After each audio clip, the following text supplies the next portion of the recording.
Chạy chung đi con.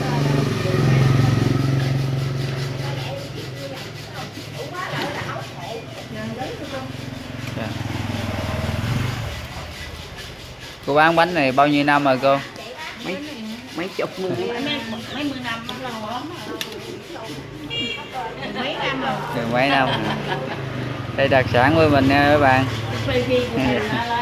YouTuber. Chụp hình nó đi. Đem ra nước ngoài đúng không?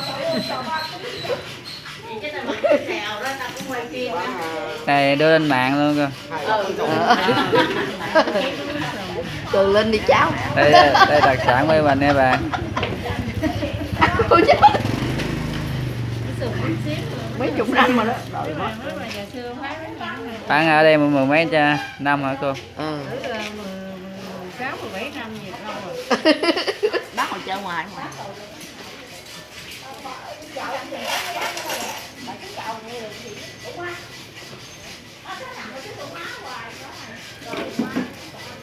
Rồi xé mấy cái bà này quay phim vô chung luôn.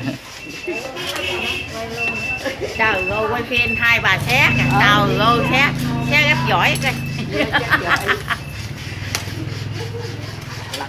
Lặt lượm. Trời ơi cái dặn ra vậy nè.